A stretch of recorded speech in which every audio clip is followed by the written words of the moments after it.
can the tech industry build products with a focus on accessibility and inclusivity?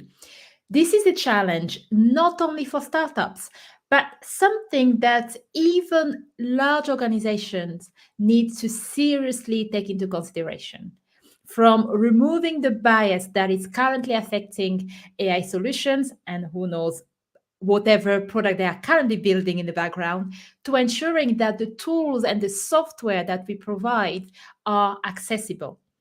To dig deeper into this discussion, I'm talking to a special person who's part of Disability Power 100 and one of the most influential leaders in the UK disability sector, Chamiah Dewey. Chamiah is the multi-award winning CEO and founder of DEWEH, a fashion brand for short stature people under 5 feet. Welcome to the Mary Poppins of Startups live show. I'm Naily Makangu from Athena Leaders. As a tech consultant and startup advisor, I will answer live the burning questions that you have on your way to Series A+. Subscribe and tune in every week for top tips to meet amazing guests, startup founders, investors, and more. More importantly, sit back, relax, and enjoy the show. Chamiah, welcome to the show. I've been really checking out what you've been working on online. And honestly, for anyone who's never heard about Chamiah, and I know you really want to find out more about her through this episode, but I highly recommend that you check out all of the articles that's already been published in the short period of time that her company's been out, just to see the immense impact that she's doing. Can you tell us a little bit more about you and about Dewey? Yeah, of course. So thank you so much for having me. So a little bit more about me, I guess, is that I always grew up wanting to be a fashion designer, and I always wanted to create clothing that made people feel good. That was my thing that I was focused on. And then in 2018, I worked with a young person who had dwarfism, and it just really enlightened me to this whole other world of fashion and what we sometimes call adaptive fashion, which is kind of clothing that's adapted to people who may have disabilities or neurodivergence and things like that. And yeah, like I say, I met this young person, didn't know anything about dwarfism beforehand, but actually learned so much from this person. And I went away, did a bit of Googling to see what was already out there, and just found that there wasn't really anything. So since 2018, it's been my mission to create clothing for people with dwarfism predominantly in the beginning, but we've now expanded, and I now say that we create clothing for people under 5 foot, because I've learned that there are so many people in that bracket, and actually from very recent research have found that approximately 3 billion people in the world are under 5 foot, which is shocking, especially if you live somewhere like the UK like myself, where about 10% of people are short stature.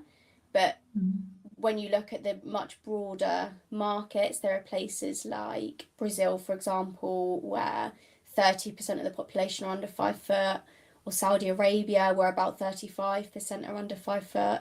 So it's constantly a learning journey, but that's what we do. We make clothes for people under 5 feet.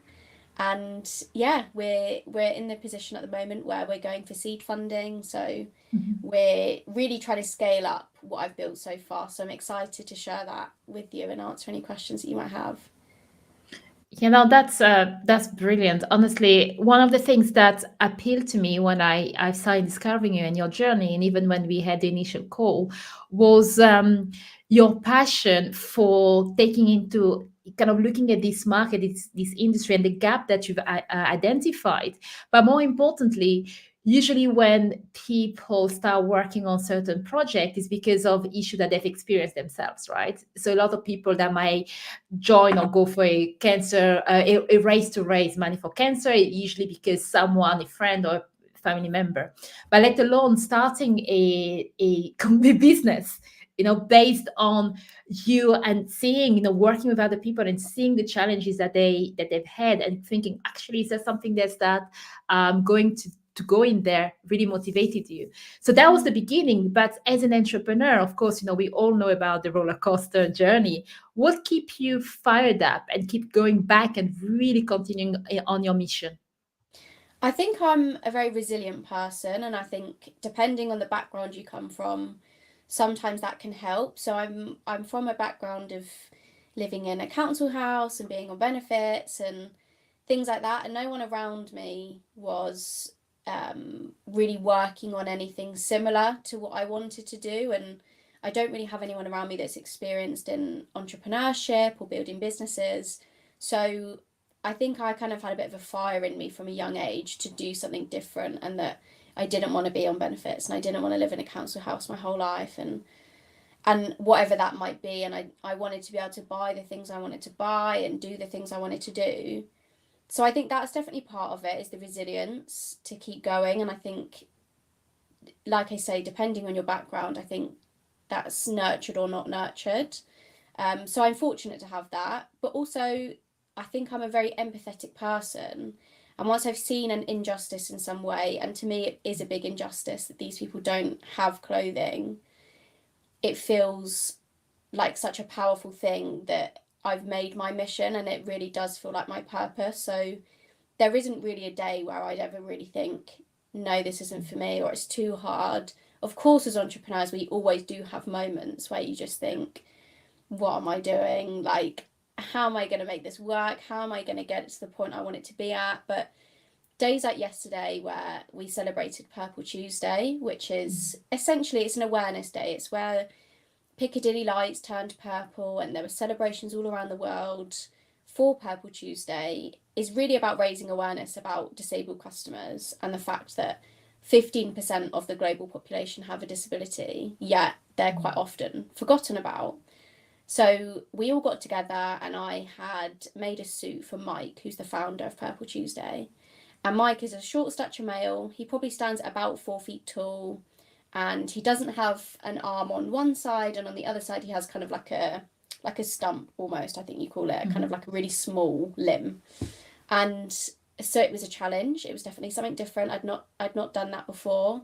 But seeing him in the suit, fitting really well, seeing how he felt in it and the amount of compliments that he had without people knowing that it was kind of custom made by myself, it's always a really great reminder of the impact that clothing can have. And actually Mike he obviously did multiple speeches throughout the day, but one of the speeches he mentioned the clothing, and he said, you may notice that I look a bit different. Usually people say I'm a bit scruffy and a bit unkempt, and everyone had a bit of a giggle. But he said, but the reason for that is that there isn't clothing that fits. And if you live in a world where you don't have clothing that fits and you have to adapt everything, it gets to the point where you just stop bothering. So the difference that wearing that suit made for him in the long term, I hope will be transformative and will empower him to realize that he can have clothing that fits, and that it fits in a different way, but that's fine. Everyone has different bodies. So I think I never lose motivation, because I always have these stories and these moments where I really see the impact that it has. And I know myself, putting on, I don't know, my favorite jumper that I'm wearing today makes me feel good, and I'm cozy, and I'm ready to sit down and chat. Or if I put on my favorite blazer, I'm ready to go into a business meeting. And clothing makes you feel so many different ways. So I never lose sight of that. So I think that's probably why I'm always so motivated to keep going.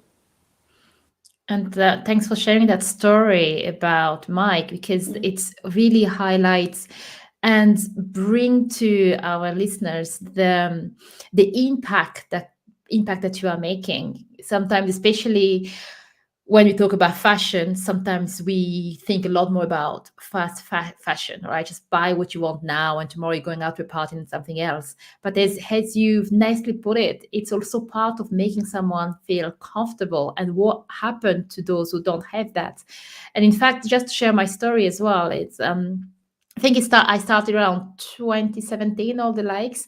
And when we start looking at this idea of how do we build an inclusive society, I think I still haven't tackled it properly, because I think there's still a gap there that I would love to jump in one day. But I remember it was in December and Christmas, around Christmas 2016. And those who know me knows I'm never gonna lie. I'm a Christmas Grinch.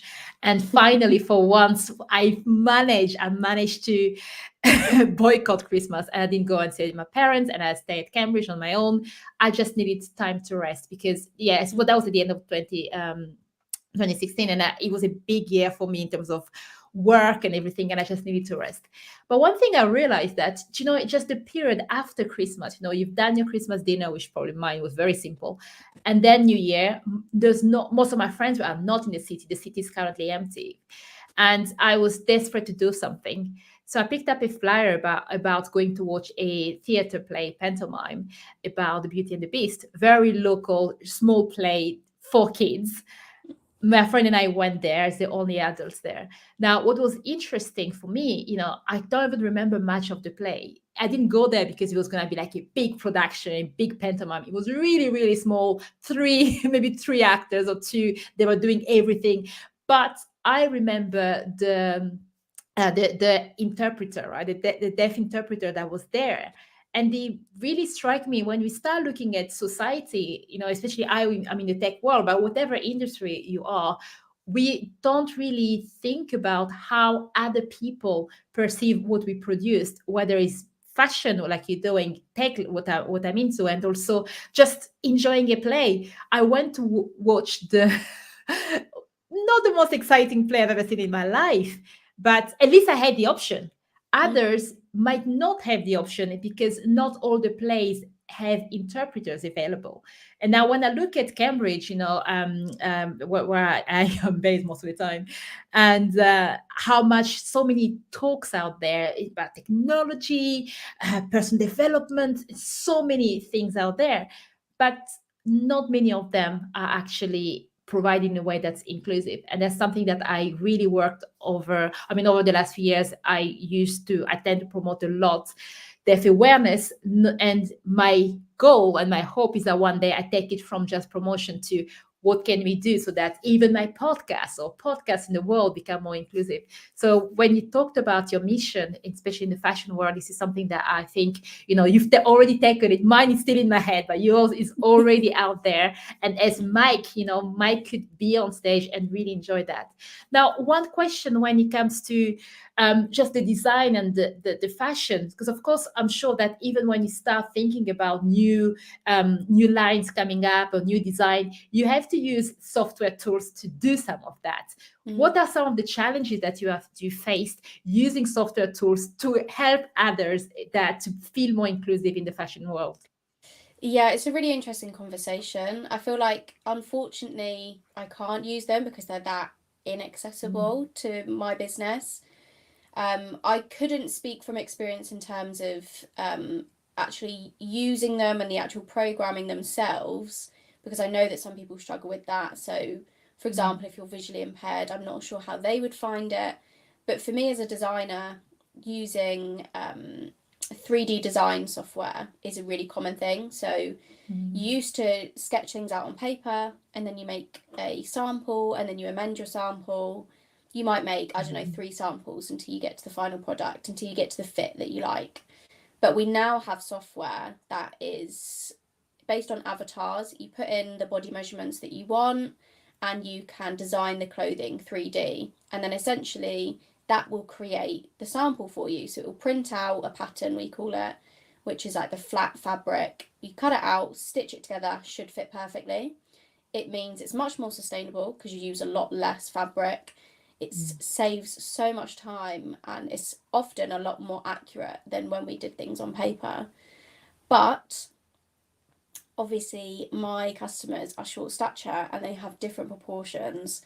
Some of them, like Mike, don't actually have limbs in certain places. Some of them have limb differences, or if you think of people with dwarfism, their proportions are completely different to someone of average height. And when you put these proportions in to a lot of these softwares, it just won't generate. It just will tell you can't do it, that it's wrong, which is also it's obviously an issue for me as a designer. It means that I still have to do things very manually. It takes a lot of time.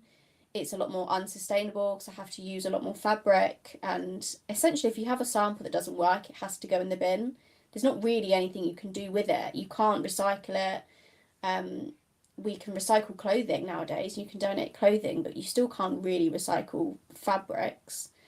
But also, something that I've realised more recently from speaking to someone who researches short stature people and how they're treated actually, is that if we're saying that those measurements aren't right and I can't use them, that's sending a message to those people that their bodies are wrong and that they in some way are wrong.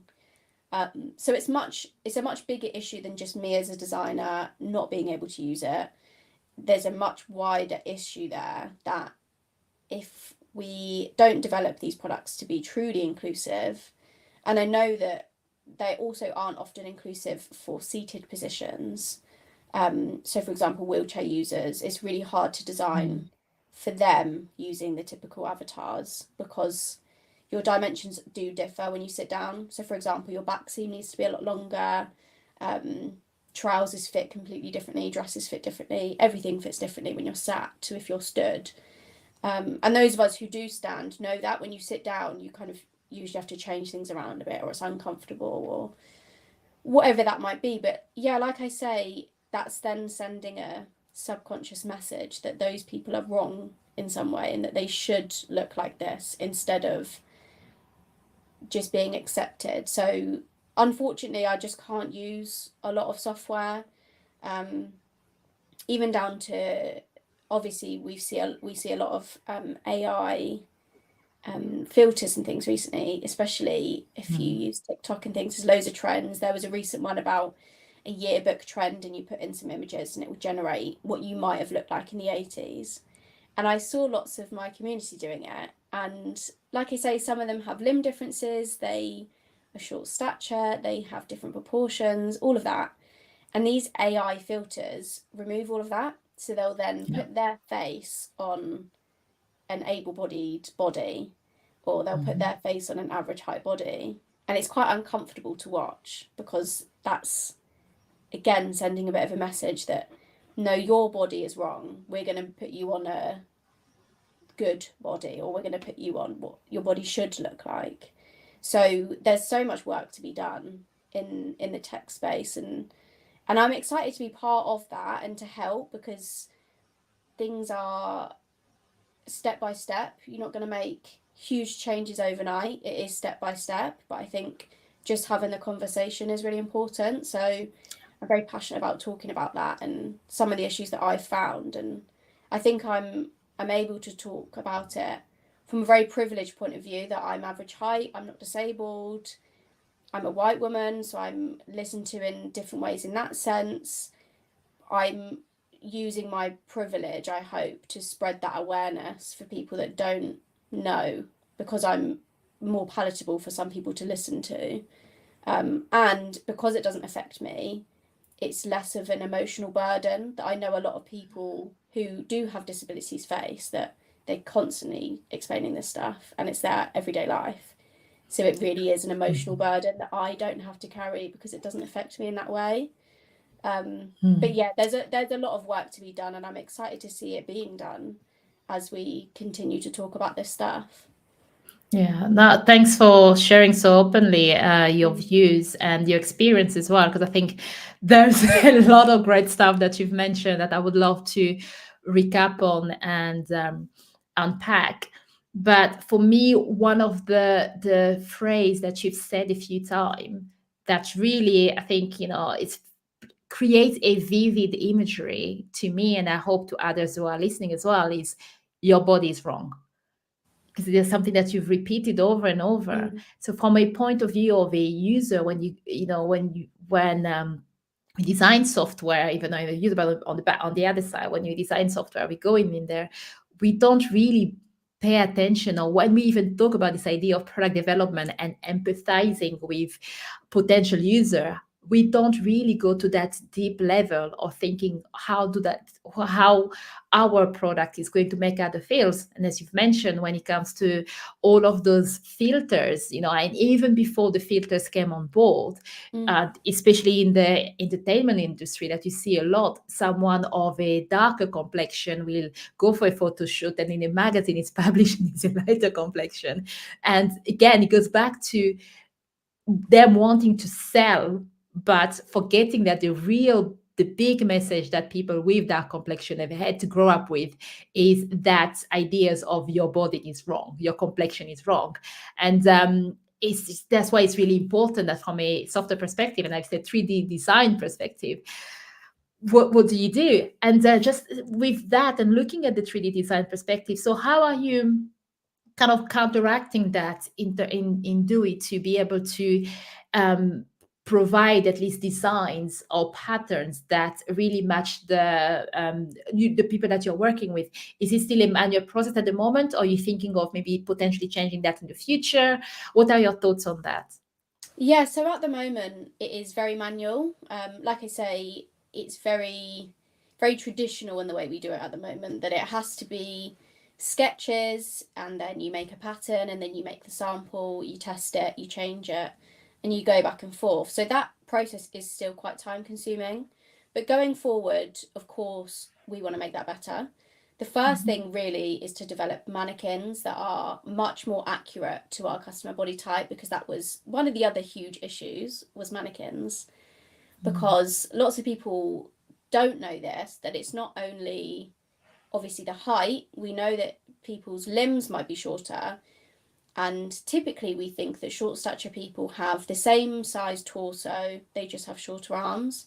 But actually there's lots of nuance in that. So for example, we call it the shoulder to apex. So between your bust and your shoulder point, we will have a certain length, and that doesn't change that much between average height people. But when you're short stature, that length is much shorter. There are also differences in things like your crotch length will be much shorter at the front, but it might be much longer at the back. So having a off-the-shelf mannequin just doesn't work. I've tried it, it just really doesn't work. So going forward, that's the first bit of development that we're going to do, is we're going to look at creating mannequins that reflect our customer. And that will really, really help with fitting and pattern making, because it will be much more accurate than what we can do at the moment. But then also speaking to the likes of, I know there's Optitex, there's Clo3D, they're the kind of tech companies that are creating 3D design processes, and it's actually speaking to them and saying, look, you're really missing out on like possibly 3 billion people here, because you're not thinking, because you're potentially from a country where people are taller. Because it's another thing that I've learned, that there are certain pockets of countries that have a really short population, like the Philippines, for example, 50% of them are under 5 foot. But then in the US, it might only be 10%. Or if you go to the Netherlands, it's something silly like it's like 0.1% or something. So of course, if you're developing tech and you're from the Netherlands, you are not going to think about it. That this is where the awareness comes in, and people like me speak about it, and we say, actually, you're missing a huge chunk of people here just because you don't know. And that's why I think education is so important. Imagine everyone who studied some form of tech at university had to do projects on disabled people and short stature people. Those millions of people who graduate would then have that on their radar, whereas we don't talk about it, so no one knows. So I always think you're not a bad person if you've not thought of this before, because you wouldn't unless you know about it, you've got a friend or a family member, or you are short stature or disabled yourself. But the important thing is that once you have that information, you do something with it, and you don't just ignore it and think, well, it doesn't affect me, I'm not going to do that. It's taking that information on board. And this is where, when you mentioned about people of darker complexions having their skin lightened, and I've heard so many horror stories of models and going to get their makeup done, and the foundations are just way too light, and it just is just stupid, and it's just silly, and it's awful.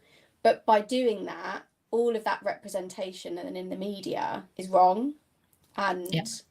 if we think that 15% of the population globally have a disability, how many of those 15% do we see on TV or on billboards or in magazines or whatever it might be? I think the numbers as they stand are 0.4% of media is representative of disabled people. So we're still very far behind. We still have a way to go. But I do think in the next 10 years, I think with the addition of representation, the addition of education, I think we'll be able to make some great strides in the tech that we see out there today, and that in 10 years' time, I won't have the issue of not being able to do it because I'll have those avatars as an option. And of course, you've already started the conversation with some of the 3D designers to think, hey, can you adapt some of your tools? This is really something that people need to think about. And I also love the emphasis of how do we encourage those at university to think about whether their platform is really accessible, and not even just is accessible, but to also ask themselves the question, are we building something that could actually be used in the wrong way, making people feel like they are wrong? Again, to use some of your language, which I think is really powerful. And even just going beyond that, I think it should move further than just universities. There, in the startup world, there are many accelerators and many programs. A lot of people talk about impact. Yet when it comes to even the basis of building your application, especially AI is a great example. There are so many AI summits and AI regulation and all of that. And yes, you can say naively, why can't people just know that do the right thing? Do we really need to have a regulation to do that? Whilst at the same time, some of the large companies that are attending those summits are currently building the biggest AI platform that are not even taking some of the concept that they are battling for. So it's actually very interesting to see the landscape that's happening, where in a way people say that they want change, yet because of the competition of always wanting to bring out the new product, especially for larger companies, they are not even doing what they are preaching from the regulations perspective. So it's going to be interesting, but at the end of the day, we are humans, and for me it's all about having the hope that by having conversations such as this, by pushing even in accelerator programs or startup programs, we really start pushing these messages to really kind of get people to think about bringing inclusivity in what you are doing, and just for people to learn that we need to celebrate more our differences. And how do we do that in a way that also promotes other people as well to be fully part of our society? Yeah, 100%. And I think we've seen that when it comes to kind of racial diversity, the difference that can make. For example, when the new Little Mermaid came out, and I can't remember the name of the actress now, but the actress obviously she's not a white actress, so people were surprised, but we saw loads of clips of little girls who looked similar to her, who had similar hair to her, who were just fascinated that there was a Disney princess that looked like them. And like I say, I saw a snippet of that yesterday with Mike wearing our suit and visibly feeling great about himself and feeling like he was the CEO of Purple Tuesday, instead of, as he calls it, feeling a bit scruffy. Representation can make such a huge difference to people's lives. And like I said, in conversations I've had recently with researchers that look at this, saying to people, well, how many of your teachers looked like you? And if none of them did, that's subconsciously again sending a message that, well, you can't be a teacher and you can't do this because we don't look like you. And I know that that's the case for people of all marginalised communities, but I think especially the disabled community more so than anyone else. You don't imagine a teacher walking in who's 4 foot tall. You just don't imagine it. We just don't see it, so we don't think it can happen. But it can, and these people are just as capable. It's just the representation really makes such a huge difference. Yeah, definitely. And in fact, as you're talking, one of the things that are coming into my mind now, because you did mention that you are raising a seed round, and I can see how, I mean, especially when you come to investments, there's always the biggest investor you're going to look for. It's always about how quickly you're going to grow, market, and everything. So, what has your experience been so far in terms of fundraising? So I think we're really fortunate that what we do is so unique. I don't like to call it niche anymore because, like I say, I think 3 billion people is not a niche market. Yes. I mean, that's a pretty large market. It's like almost half of the population are short stature. But when you tell people about Dewey and you say, look, we are essentially the only ones, there are a couple of people who make clothing for people with dwarfism only, but they haven't ventured into anything else. There are obviously petite clothing ranges that we know about, but petite clothing tends to be for 5 foot to 5'4". And we say, look, there's this huge chunk of people that just haven't been thought of, and we're doing that. And we tell them about the emotional impact, a bit like what I've mentioned with, if you don't have clothing, you're every day getting this message that there's something wrong with you, that you don't fit in and that you don't deserve to fit in because we're not going to provide it. I think when you speak to investors and you say these things, from experience, no one has a dispute against that. No one can say, oh, I don't think that's a big enough market, or I don't think that that's going to work, or whatnot.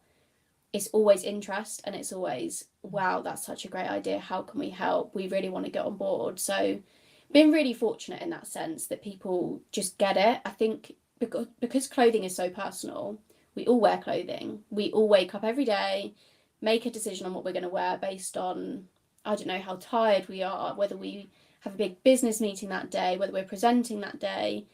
We will decide what to wear based on that. So clothing is so personal, so it's something that everyone can understand to an extent. And while the majority of us who are average height don't deal with the same stresses that short stature people do every day, we have all had experiences of trying to find clothes that don't fit. Like, for example, jeans are really tricky for lots and lots of people. I know from experience that trying to find jeans that fit your waist and your hip and the right leg length is like a task in itself. So I have a really small snippet of understanding our customer. So yeah, I think having that personal point of view to speak to investors about means that people don't ever really dispute it, and that they can see that there's such a huge untapped market here that people just get really excited. And because there's such a powerful purpose behind it, people get really excited to get on board. So that's been lovely. Especially kind of beforehand thinking, how are people going to take it? Are people going to believe in it? I've been really fortunate that people do just believe in it and they want to get on board and they want to be part of this movement.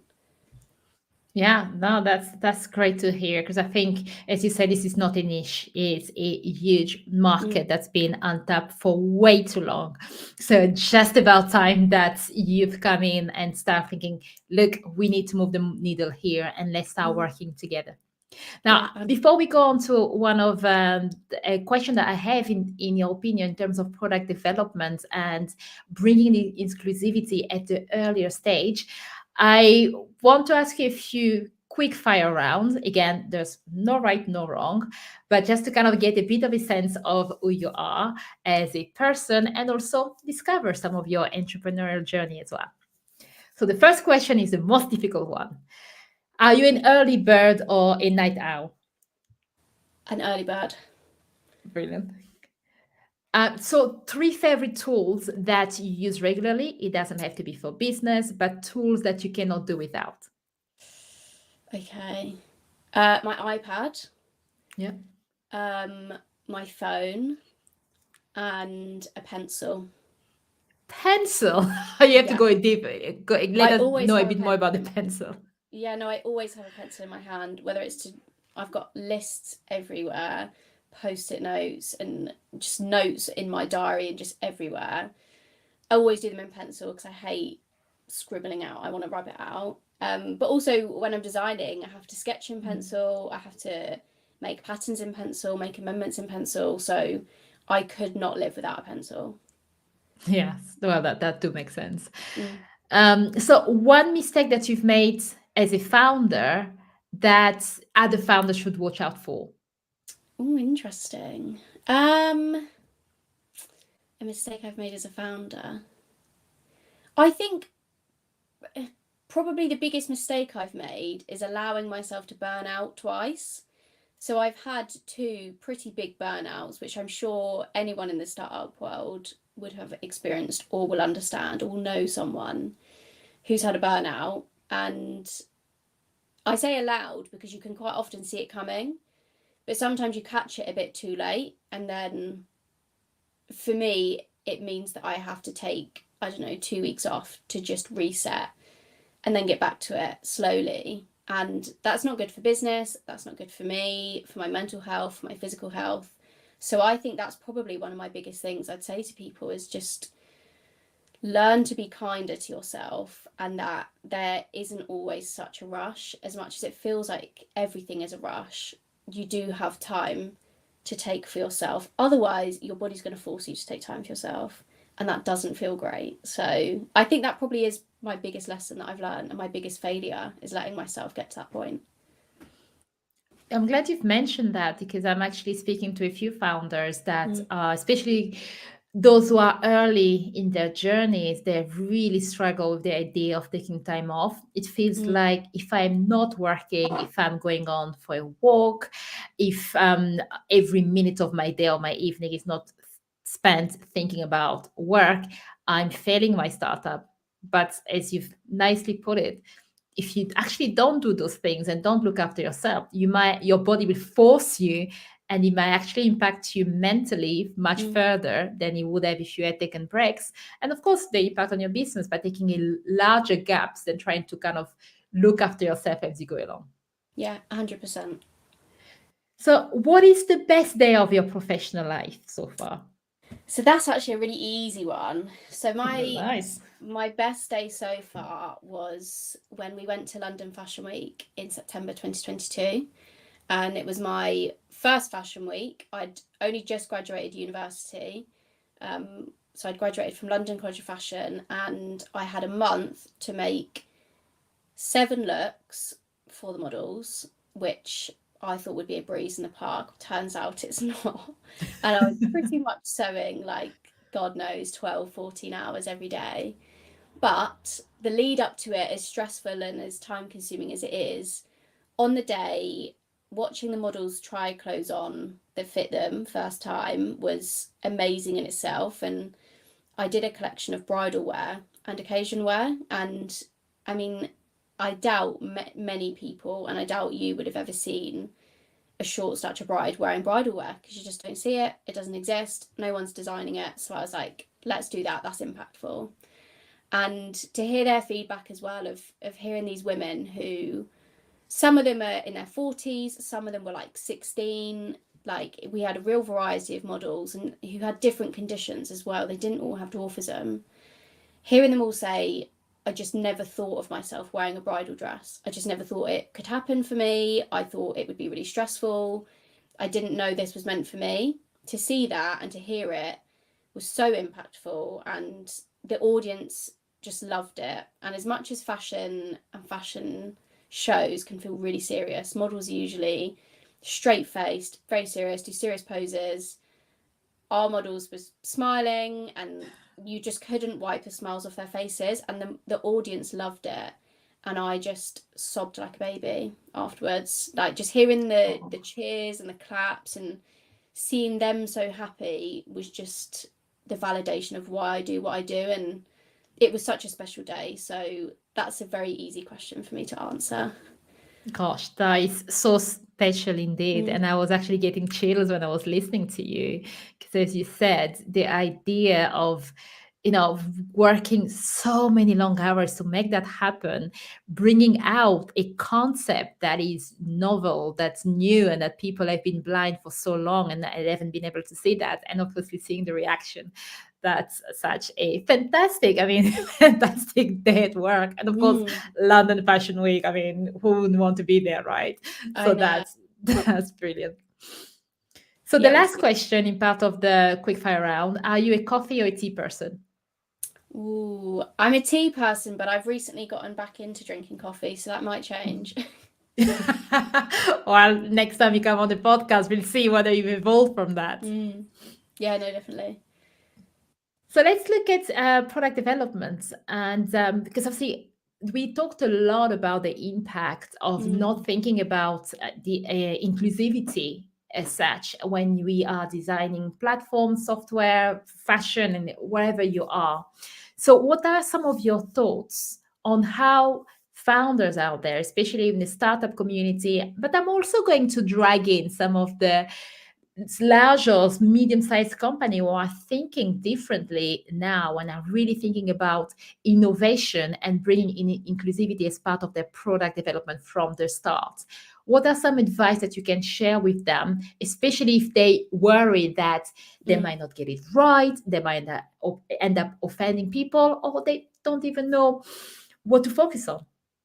Yeah, I think it's a really important thing to talk about. And I think my first piece of advice would be to put those worries aside and just to know that you won't get it right all the time and that that's fine. So even myself, who has been in this business now for 3 years, I have had experiences where I've said the wrong thing. Someone's said, oh, actually, we say this and this is why. And just being, I guess, I don't know if humble's the right word, but just being a big enough person that you can say, I'm so sorry, didn't realise, thank you so much for educating me. We go ahead and we move on and we use that word instead now. And just listening to people. I think, like you say, lots of people are really worried of doing the wrong thing, but I hear it all the time from disabled people themselves that say, we'd rather you did something than nothing. So even if you get it wrong, we'd rather you had the intent to get it right and that we can help you. And something that lots of people forget as well is that while someone might have a disability, that doesn't mean they know everything about disability and that they don't know everything even about their own condition. So you can't know everything. I can't know everything. We can only do the best with what we have. I think I've mentioned a couple of times now, it's really about taking small steps and implementing things slowly and teaching yourself. But another great thing that I've done that's really, really helped throughout my journey is diversifying the people that I listen to and the people that I follow. So we're all on social media in some capacity. Whether you love it or hate it, it can be a really powerful thing. And from a really early stage, I decided that I was going to fill my feed with diverse people. And as diverse as I could possibly imagine, they're people with all kinds of disabilities, they're people from all kinds of backgrounds, all kinds of cultures, they look different, they sound different.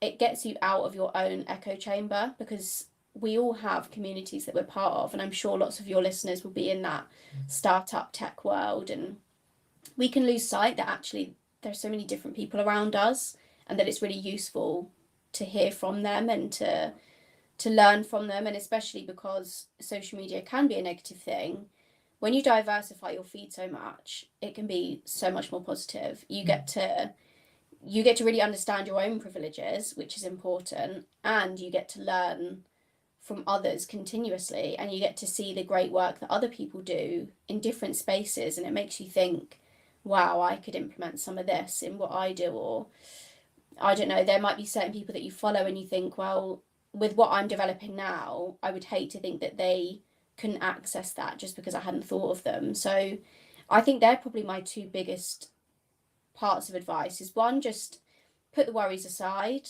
Like, I think you can look at it in a way of, if you're so worried to do something that you don't do it, that could be seen as like a selfish thing to do because you're so worried about your own feelings that you toss aside the fact that you could make a difference.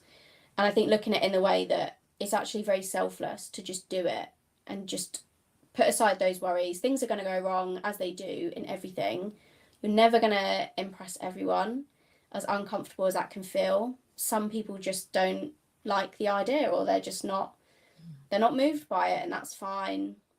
And yeah, diversify your feed, listen to different people, get out of your own echo chamber, because it's easy to think, oh wow, we're making so much difference, but then you look at a different sector and you think, wow, they don't have a clue what we're doing.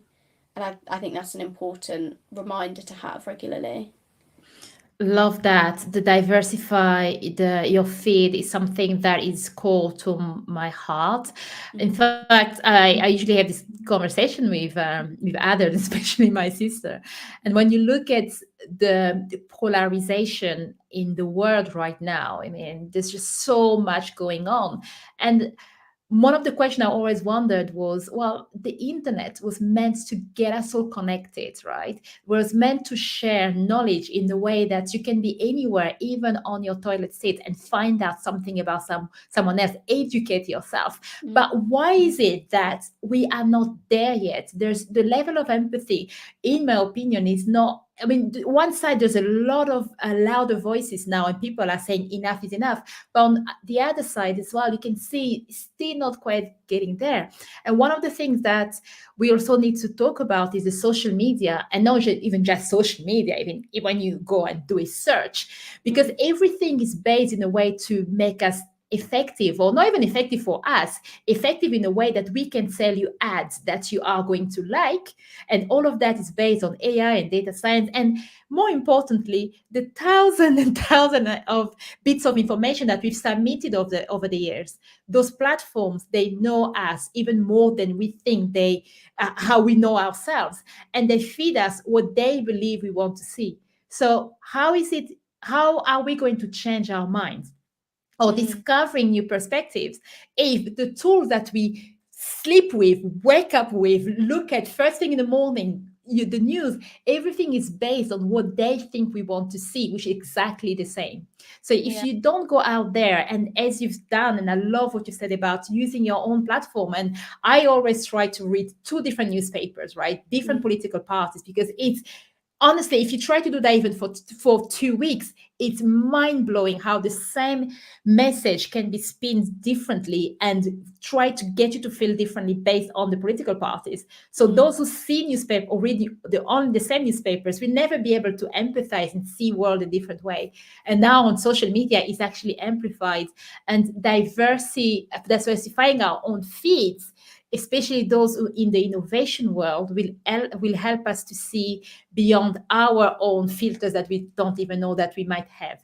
Yeah, no, I completely agree, and I think I've had a similar journey of previously thinking one way, and then learning that one, it's good to be able to tolerate other opinions. That's like a skill in itself. Some people just can't. Some people have their own point of view and they stick to it, which is fine. That's a different type of person.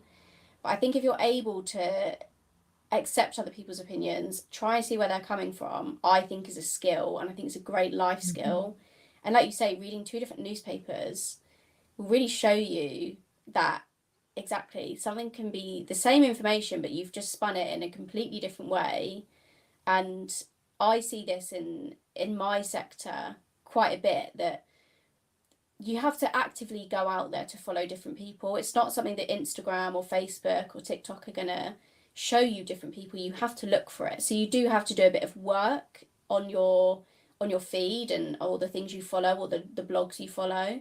You have to do that work to find it, but then you get shown more of it. So then Instagram or Facebook or whoever will learn that you want to see these kinds of people, but it is manual labor. You do have to work. You've got to search for different hashtags, or you need to follow brands that amplify voices of diverse people. And I think you have to learn that just because lots of people are talking about one topic and they're talking about it in a certain way doesn't necessarily mean that you have to also agree, and that there will equally be just as many people on the other side who disagree, and that it's fine if you sit in the middle.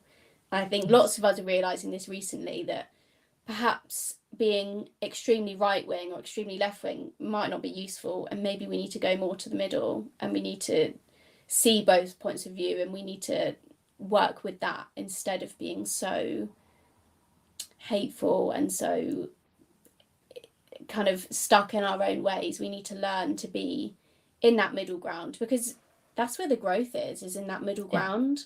There's so much fighting either side of this party's wrong and this party's wrong when it comes to anything. If you can be in that middle ground and you can learn from them both and then move forward, I think is a a real skill. And I feel like that's how we're going to make a difference, is by taking back the Yes. power from some of the Mhm. algorithms and saying, actually, I don't want to see that. I'm going to go and look for people that I want to see, and taking back that power, I think, is really important. Yeah, 100%. And again, it's just moving away from what we think we should do because we've always done it that way, and really starting going back to this curiosity aspect and really doing your own research, and even challenging. Sometimes when I do a research, I'm like, actually, no, I'm going to use a different a different search engine, a different browser, a different, just so that I can get a snippet, a feel for different things. And I actually also have friends that have different views. And when I get to the point Mm. where I'm not sure I understand their perspective, I just call them and say, can you talk about this? I want to know, understand why you feeling that way. Now, Yeah. it's been such an exciting conversation. And I think there is so much more that I would love to continue talking about. And I'm pretty sure that, I've already penciled that in. You need to come back on our podcast sometimes, if it's not 2024, 2025, but you're definitely going to come back, because I'm really passionate about what you are doing, and also continue to explore this idea of inclusivity in the innovation and the startup world. So for those out there who've enjoyed discovering you, your passion, and what you're working on as well, and they might even have links to potential investors for now and the future. We never know. So how can people find out more about you? Yeah, of course. So for people who want to get in touch directly to speak to me about different investment opportunities, or just more about what I do, or want to learn a bit more, you can contact me at chamiah@deweyclothing.com. Otherwise, if you want to just kind of keep in touch and have a look at what we're doing online and diversify your feed, then we can be found at Dewey Clothing underscore clothing. Oh, at Dewey underscore clothing, sorry. And that's across all platforms, so Facebook, Instagram, TikTok. And I also regularly post on LinkedIn about kind of the behind the scenes of the entrepreneurial journey. So if people are interested in that, my full name is Chamiah Dewey. And yeah, I can be found at all of those places. And yeah, it'll be exciting to keep in touch with people, and for you guys to follow the journey. Yes, and definitely I'll keep an eye out as well for the next fashion week and see what you're gonna come up with, because I'm pretty sure it's gonna be even more incredible than this year. Mm. Thank you, Chamiah, for being such a wonderful guest, and thank you to all of our listeners. And just as a reminder for those who are thinking, yes, I love to talk a lot more about these principles, inclusivity, and want to find out more about the fashion industry, do please check out Chamiah, because as I've said, I've been on her feeds, checking out her story, finding out about the award that she's won, and it's absolutely incredible. And that is, I kid you not, this is just the beginning of her journey. So I cannot wait to see how Chamiah and her company will develop and the impact it's going to have in the world. And for those in the innovation or startups that want to talk about the ideas, remember, we have a one-to-one free product and tech mentoring sessions that I offer and discuss with others, bring some of my partners to help as well. And we run them the last Friday of every month. So please do sign up for that. More importantly, don't forget, dream, build, play. Let's design a happy and productive workplace playground together.